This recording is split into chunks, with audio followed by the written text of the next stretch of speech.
do that. Once the cell processors have calculated the polygons, it hands the job off to another chip to put on the finishing touches. The RSX is the graphical part of the machine. Cell is really good at doing simulations. It is not particularly specialized to render a lot of little pixels from which the whole image is built. The RSX chip is specifically designed to do just that, taking it the final step and giving you the photorealistic finish on everything. One of the things Factor 5 has a reputation for is very cutting-edge rendering engines. We did some really great things with atmospheric effects in the last generation, and we're taking that to the next level on PlayStation 3. All of our light is real-time. The sun rises, the sun sets, the fog rolls in, the fog rolls out, the shadows are generated in real time. Everything is dynamic. Every time a dragon breathes fire, it's casting a light on some part of the world around where that flame is, and there's a lot of fire.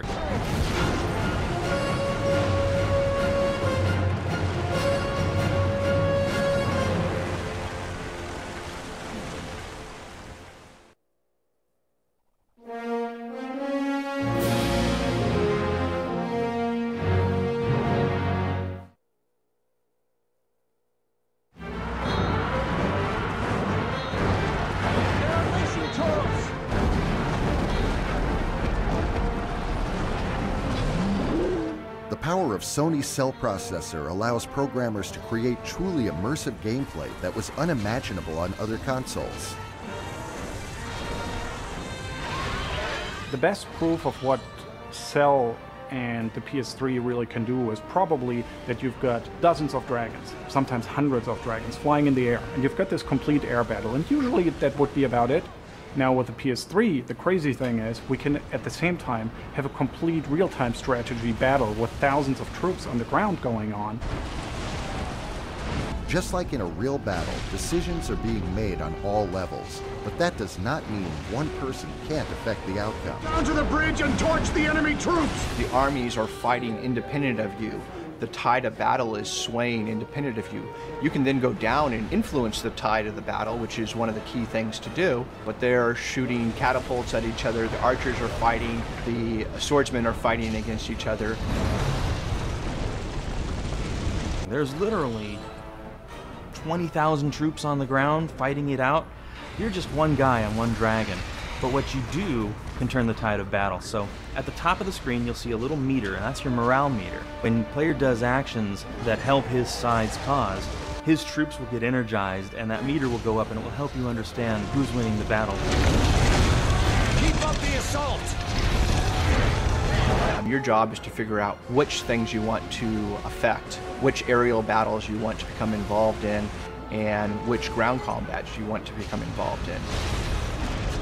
So at crucial moments when you see that the morale actually drops, then you have to come up with ways to boost it again. Take out lots of dragons in one swoop, go down and actually kill the front line of the enemy's group. Turn the tide!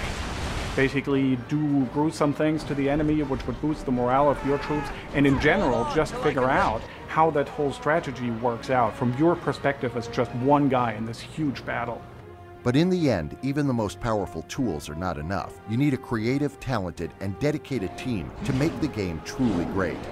We've been pursuing kind of this gameplay for a while now. It went from you're in a world and there's 10 other objects in the world and you do something with those 10 objects. Then it went to you're supposed to be part of an army and do something with the army, but the army really was more of a backdrop. And this time around, I think we really got to a point where you're doing something and your actions influence the outcome of a big battle, for example. So it's not just something that's happening in the background, it's also something that you are a part of.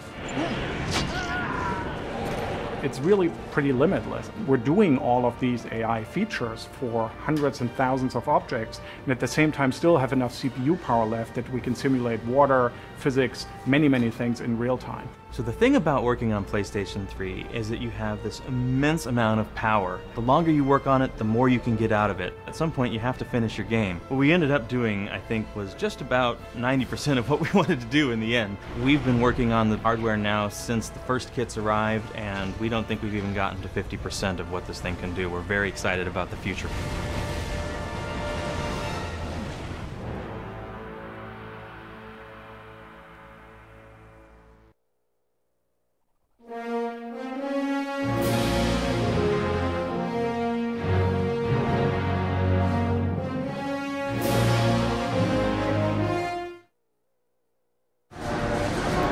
When creating the music for Lair, an epic game where dragons fill the skies and scorch the earth, the development team knew they needed a composer who could capture the essence of the game with a dynamic score.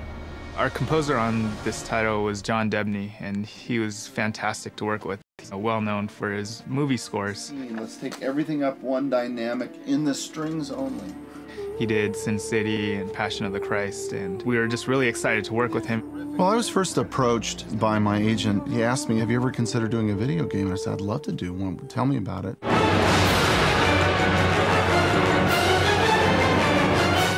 Lair setting is a world in chaos, and you are part of a Top Gun squadron of dragon riders. It was so inspiring to me personally, writing the music to this game. Truly, the story inspired me, the visuals inspired me, the conceptual art was just brilliant. It was great. This world is so unique, and yet it's not so foreign that we can't feel the same emotions that the characters are feeling. There hasn't been bloodshed like this for centuries.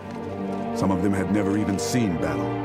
But unlike many game soundtracks, the team wanted the music to not just play in the background, but to help tell the story.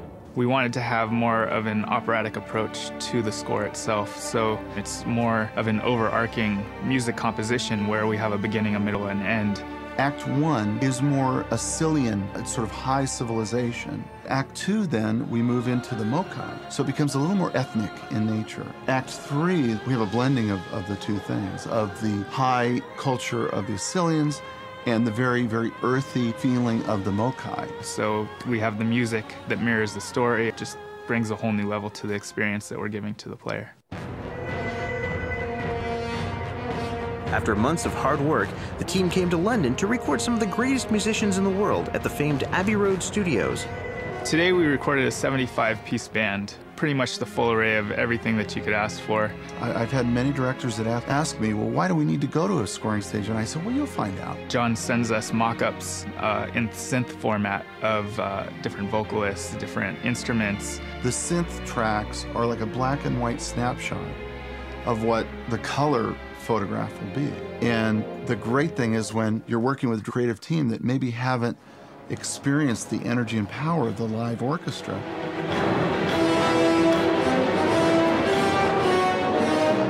And to see their faces, literally it's just sort of an epiphany of, oh my gosh. You get this full sound that you just can't get anywhere else, and it's just been an amazing experience recording here. A human being, whether they're playing a violin or they're playing a trumpet, they are using both their emotion and their technique. Synthesizers, it's all digital. So while I think that synthesized sounds are getting better and better, there's still a human element. And I would bemoan the day that we're all just creating things in a box, because this is the magic.